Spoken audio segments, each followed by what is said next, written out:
കാറ്റിൽ പൂക്കൾ പോലെ നമ്മിലോർമ്മകൾ ഈറൻ കണ്ണിൽ തങ്ങും മൂടൽ പോലെ ഓർമ്മകൾ പഴയൊരാ വഴിമരം വിതറുമീ ഇലകളാ. പ്രിയപ്പെട്ട സുഹൃത്തുക്കളെ, നമ്മൾ തമ്മിൽ സംസാരിച്ചിട്ട് വളരെയധികം കാലമായി എന്ന് എനിക്ക് തോന്നുന്നു. ഇന്ന് ഞാൻ തനിച്ചല്ല, എന്നോടൊപ്പം ഒരു അതിഥി കൂടിയുണ്ട്. ഈ അതിഥിയെക്കുറിച്ച് പറയുകയാണെങ്കിൽ വളരെ വ്യത്യസ്തമായ സിനിമകൾ കൊണ്ട് നമ്മളെ എന്നും വിസ്മയിപ്പിച്ചുകൊണ്ടിരിക്കുന്ന സംവിധായകൻ ശ്യാമപ്രസാദാണ് നമ്മുടെ ഇന്നത്തെ അതിഥി. അദ്ദേഹത്തോട് വളരെ കുറച്ച് കാര്യങ്ങൾ നമുക്ക് ചോദിച്ച് മനസ്സിലാക്കാം. കമലാശ്രീയുടെ ഒരു നോവലിനെ ബേസ് ചെയ്ത് ശ്യാമപ്രസാദ് എന്ന സംവിധായകൻ ഒരു സിനിമ എടുക്കാൻ ഒരുങ്ങുകയും പിന്നീട് അത് നടക്കാതെ പോവുകയും ചെയ്തു. അതിനെക്കുറിച്ച് ഒന്ന് വിശദമാക്കി പറഞ്ഞു തരാം. മാധവിക്കുട്ടി എന്ന് ഞാൻ വിളിക്കുന്ന എഴുത്തുകാരി ഞാൻ പരിചയപ്പെടുന്നത് 86-87 കാലഘട്ടത്തിലാണ്. അന്നവര് തിരുവനന്തപുരത്ത് ഞാൻ താമസിച്ച വീടിനടുത്ത് കുറവൻകോണത്തൊരു വീട്ടിലായിരുന്നു താമസിച്ചത്. ഒരു ഹസ്ബൻഡും ഒക്കെ ആയിട്ട് കുറവൻകോണം എന്നുള്ള സ്ഥലത്ത്. അപ്പോ തീർച്ചയായും അവരുടെ രചനകളൊക്കെ വായിച്ച് അടുത്ത ആരാധനയുള്ള ഒരാള് അടുത്ത് അങ്ങനെ പരിചയപ്പെടുകയും പിന്നെ ദൂരദർശനിലുള്ള എന്റെ പ്രവർത്തനത്തിന്റെ ഭാഗമായിട്ട് അവരെ കൂടുതൽ പ്രാവശ്യം സന്ദർശിക്കാൻ അവസരം ഉണ്ടായി. ഒരു കുടുംബ സുഹൃത്ത് എന്നുള്ള രീതിയിൽ ഏറ്റവും അടുത്ത ഒരു ബന്ധമായിരുന്നു ഉണ്ടായിരുന്നു തിരുവനന്തപുരം കാലഘട്ടത്തിൽ, ഒരു തിരുവനന്തപുരത്ത് ഉണ്ടായിരുന്ന ആ കാലഘട്ടത്തിൽ. അപ്പോ ഞാൻ അവരുടെ വേണലിന്റെ ഒഴിവ് എന്നൊരു കഥ ബേസ് ചെയ്തുകൊണ്ട് എന്റെ ആദ്യത്തെ ടെലിഫിലിം, എന്റെ സിനിമാ ജീവിതത്തിന്റെ ആദ്യത്തെ ചവിട്ടുകല്ല് എന്ന് വേണമെങ്കിൽ പറയാം, അത് വേണലിന്റെ ഒഴിവ് എന്നുള്ള ആ കഥയാണ്. അപ്പൊ അന്നത് ചെയ്യുന്നതോടനുബന്ധിച്ച് ഞാൻ നിരന്തരം അവരെ ആയിട്ട് ബന്ധപ്പെട്ടു. അത് വളരെ ബ്യൂട്ടിഫുൾ ആയിട്ടൊരു ഫിലിമായി മാറിയെന്ന് അവർ തന്നെ സാക്ഷ്യപ്പെടുത്തിയതാണ് ആ ഫിലിമിന്റെ ഭാഗമായിട്ട് തന്നെ. സോ അന്ന് മുതൽ അവരുടെ പിന്നീടുള്ള രചനകളൊക്കെ ആ കാലത്തിൻ്റെതായിട്ടുള്ള ബാല്യകാല സ്മരണകൾ അല്ലെങ്കിൽ നീർമാതളം പൂത്തകാലം, ഇങ്ങനെയുള്ള കുറേ കഥകൾ ഇതിനൊക്കെ ബേസ് ചെയ്തുകൊണ്ട് സിനിമകൾ ചെയ്യാനുള്ള ശ്രമങ്ങൾ ആ കാലം തുടങ്ങി തന്നെ ഉണ്ട്. പലപ്പോഴായിട്ട് ഞാൻ NFDCയിലെ ഒരു സ്ക്രിപ്റ്റ് ഈ നീർമാതളം പൂത്തകാലമായി ബേസ് ചെയ്തിരുന്നു. അത് അതിന്റെ ഫൈനൽ സ്റ്റേജ് വരെയും അതിന്റെ ഫണ്ടിങ്ങിന്റെ കാര്യത്തിൽ ഒരു തീരുമാനമാവാതെ അത് വൈകി പോവുകയും ചെയ്തു.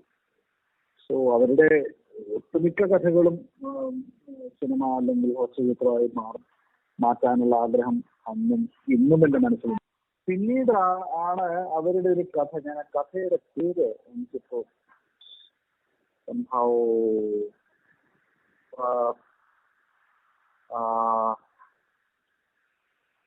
പെൺകുട്ടിയുടെ പേരാണ്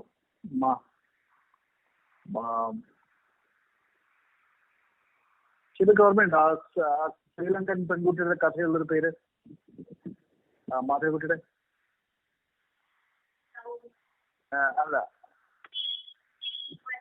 മനോമി മനോമി എന്നുള്ള കഥ ആ സമയത്താണ് അവർ എഴുതി വരുന്നത്.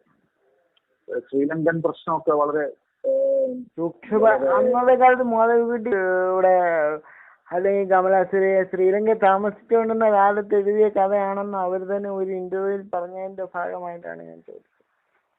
അത് എനിക്കറിയില്ല. ശ്രീലങ്കത്തിൽ താമസിച്ചിരുന്നു, അവരുടെ ഹസ്ബൻഡ് ആ സമയത്ത് എഴുതിയതാണോ അതോ ആ സമയത്ത് മനസ്സിലായി വന്നതാണോ എനിക്കറിയില്ല. എന്തായാലും അത് പ്രസിദ്ധീകരിക്കപ്പെട്ടതൊക്കെ കുറേ കൂടി ശേഷമാണ്. അതൊരു പിന്നീടൊരു ചർച്ചയ്ക്കൊക്കെ വിധേയമാവുന്നത് നമ്മുടെ ഇന്ത്യ ശ്രീലങ്ക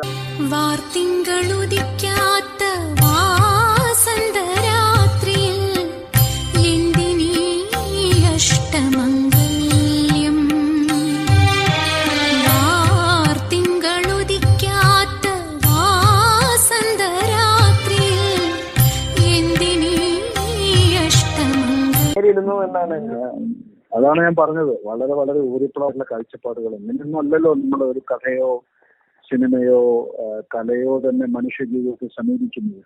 മനുഷ്യജീവിതത്തെ അതിന്റെ എല്ലാ കോംപ്ലക്സിറ്റിയോടും കൂടി കാണാൻ കഴിയുമ്പോഴേ സത്യസന്ധമായി അവതരിപ്പിക്കാൻ കഴിയുമ്പോഴേ അത് കല എന്നുള്ള പേരിന് അർഹമാവുന്നുള്ളൂ. അതല്ലാതെ ഈ ഗാന്ധി മാർഗത്തിലൂടെ സഞ്ചരിക്കുന്ന സമുദായ സേവനായിട്ടുള്ള ഇങ്ങനെ എല്ലാ കാലത്തും എല്ലാവരും അവതരിപ്പിച്ചുകൊണ്ടിരിക്കാൻ പറ്റില്ലല്ലോ. എന്തുകൊണ്ട് ശ്യാമപ്രസാദ് എന്ന സംവിധായകൻ സിനിമ എടുത്തപ്പോൾ കൂടുതൽ നോവലുകൾ ബേസ് ചെയ്ത് അല്ലെങ്കിൽ കഥകൾ ഒരാൾ എഴുതി വെച്ചിരിക്കുന്നതിനെ ചിത്രീകരിക്കാൻ ശ്രമിച്ചു എന്നും കൂടെ അറിയാൻ ആഗ്രഹമുണ്ട്. അത് കേക്കട്ടെ. കഥ എന്നുള്ള സിനിമയുടെ ഒരു ഘടകം മാത്രമാണ്. മനസ്സിലായോ? അപ്പൊ അത് നമ്മൾ ചിലപ്പോൾ അത് സ്വകീയമായിട്ടുള്ള കഥയായിരിക്കാം, സ്വയമായിട്ട് ഉണ്ടാക്കിയതായിരിക്കാം, ചിലപ്പോൾ മറ്റ് രചനകളിൽ നിന്നാവാം, അല്ലെങ്കിൽ ഏതെങ്കിലും സംഭവങ്ങളിൽ നിന്നാവാം, പത്രവാർത്തകളിൽ നിന്നാവാം, എന്ത് വേണമെങ്കിലാവാം. കഥ എന്നുള്ളത് it's one of the elements director use, film maker uses to make it story. അപ്പൊ അത് പലപ്പോഴും എനിക്ക് എന്റെ വായനാ ജീവിതത്തെ പുഷ്ടിപ്പെടുത്തിയിട്ടുള്ള പ്രമേയങ്ങള്, കഥകളൊക്കെ എന്നെ സംഭവമായിട്ടുള്ളൊരു ഉറവ എനിക്കുണ്ട്. അപ്പൊ അതുകൊണ്ട് സിനിമയ്ക്ക് വേണ്ടി ഒരു കഥ ഉണ്ടാക്കേണ്ട കാര്യമില്ല. സിനിമയ്ക്ക് വേണ്ടിയുള്ള കഥകൾ തനിയെ വരണം എന്ന് വിശ്വസിക്കുന്ന സംവിധായകനാണ് താങ്കൾ. അങ്ങനെയില്ല. സിനിമയ്ക്ക് വേണ്ടി കഥ കെട്ടിച്ചമയ്ക്കേണ്ട കാര്യമൊന്നുമില്ല. അവിടെ അങ്ങനെ കഥയായിട്ട് സിനിമയായിട്ട് ചെയ്യാൻ തോന്നുന്നുണ്ടെങ്കിൽ ആ കഥ നമുക്ക് ഉണ്ടാക്കാം. അല്ലാതെ അതിനു വേണ്ടി ഇത് ബിജു, നമ്മളുടെ നാട്ടിലാണ് ഇത് വലിയൊരു പ്രശ്നം. മനസ്സിലായോ? ഇപ്പൊ നമ്മൾ പ്രധാനപ്പെട്ട ഫിലിം മേക്കേഴ്സ്, ലോകത്തിലെ പ്രധാനപ്പെട്ട ഫിലിം മേക്കേഴ്സ് നോക്കിയാൽ സത്യജിത് റേയുടെ കാര്യം നോക്കാം. അദ്ദേഹത്തിന്റെ സിനിമകളിലെ 90% പല തീയമായിട്ടുള്ള രചനകളെ ബേസ് ചെയ്തിട്ടുള്ളതാണ്. അതുപോലെ തന്നെ മറ്റ് പല പ്രധാനപ്പെട്ട ഫിലിം മേക്കേഴ്സും, കുറസാവയായാലും അല്ലെങ്കിൽ അങ്ങനെയുള്ള പലരായാലും അതൊരു വലിയ കാര്യമല്ല. കഥ എഴുതുന്ന ആളല്ല സംവിധായകൻ, ആവണമെന്ന് നിർബന്ധമില്ല. ശ്യാമപ്രസാദ് സംവിധായകൻ പഠിച്ചുകൊണ്ടിരുന്ന കാലത്ത് ഏറ്റവും അധികം സ്വാധീനിച്ച ഒരു പുസ്തകത്തെ കൂടെ ഈ ശ്രോതാക്കൾക്ക് വേണ്ടി ഒന്ന് പരിചയപ്പെടുത്തി. അതായത് ഒരു പുസ്തകം എന്നൊക്കെ പറഞ്ഞാൽ വലിയ ബുദ്ധിമുട്ടായിരിക്കും. നമ്മുടെ വായനാ ജീവിതത്തിൽ എത്രയധികം പുസ്തകങ്ങൾ പെട്ടെന്ന് ചോദിക്കുമ്പോൾ ഖസാക്കിന്റെ ഇതിഹാസം തീർച്ചയായും ഞാൻ പറയും. മലയാളത്തില് അതിനൊന്ന് വിശദീകരിച്ചു തരൂ കുറച്ച്, നമ്മുടെ ശ്രോതാക്കൾക്ക് വേണ്ടി. എന്താ ആ കഥ എത്രത്തോളം സ്വാധീനിച്ചു അല്ലെങ്കിൽ എത്രത്തോളം ഇഷ്ടപ്പെട്ടു എന്ന് നമ്മുടെ ശ്രോതാക്കൾക്ക് വേണ്ടി ഒന്ന് വിശദീകരിച്ചു തരും. അല്ല, ഖസാക്കിന്റെ ഇതിഹാസം എന്നുള്ളത് എന്റെ കൗമാര കാലഘട്ടം മുതൽ എന്റെ കഴിഞ്ഞ ദിവസം വരെ ഖസാക്കിന്റെ പേജുകൾ ഞാൻ മിക്കവാറും മറിച്ചു നോക്കാത്ത ദിവസങ്ങളില്ല, അല്ലെ അതിനെക്കുറിച്ച് ആലോചിക്കാത്ത, അതിനെക്കുറിച്ച് ചിന്തിക്കാത്ത ദിവസങ്ങളേ ഇല്ല. അതിന്റെ ഓരോ കഥാപാത്രങ്ങളും അത് ജീവിതത്തിന്റെ ഒരു സമഗ്ര സൗന്ദര്യം തോന്നുന്നൊരു ഇതൊന്ന് മലയാളത്തിലെ ഏറ്റവും ശ്രേഷ്ഠമായൊരു കൃതി, ആധുനിക സാഹിത്യത്തിലെ ഏറ്റവും ശ്രേഷ്ഠമായ കൃതി എന്ന് ചോദിച്ചാൽ ഖസാക്കിന്റെ ഇതിഹാസം ഞാൻ പറയും. പക്ഷെ എനിക്ക് ആ ജീവിതം കുറച്ച് കൂടുതൽ അടുത്തറിയുന്നുണ്ടായിരിക്കും. കിഴക്കൻ പാലക്കാളെ സാധാരണക്കാരായ മനുഷ്യരുടെ ജീവിതം, അതുകൊണ്ടൊക്കെ കൂടിയായിരിക്കാം. But that is one of the most powerful reading experience. അന്നും ഇന്നും പല നമ്മളുടെ കേട്ടിട്ടുള്ള പല നോവലുകളൊന്നും 2 വർഷം കഴിഞ്ഞ് വായിച്ചു നോക്കിക്കഴിഞ്ഞാൽ നമുക്കൊന്നും തോന്നില്ല. ഇത് ഇത്രയും 30 വർഷത്തിന് ശേഷവും അത് ഇന്നും എന്നെ സ്വാധീനിച്ചുകൊണ്ടിരിക്കുന്നു.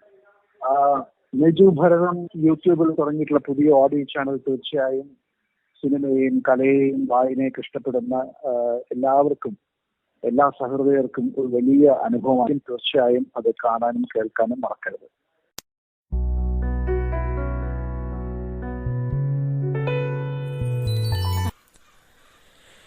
എൻ്റെ ഓൺലൈൻ ഓഡിയോ ലൈബ്രറിയിലെ പുസ്തകങ്ങളും മറ്റു കാര്യങ്ങളും വായിച്ചു കേൾക്കാനായി യൂട്യൂബിൽ നെജു ഭാരതം എന്ന് ടൈപ്പ് ചെയ്യുക.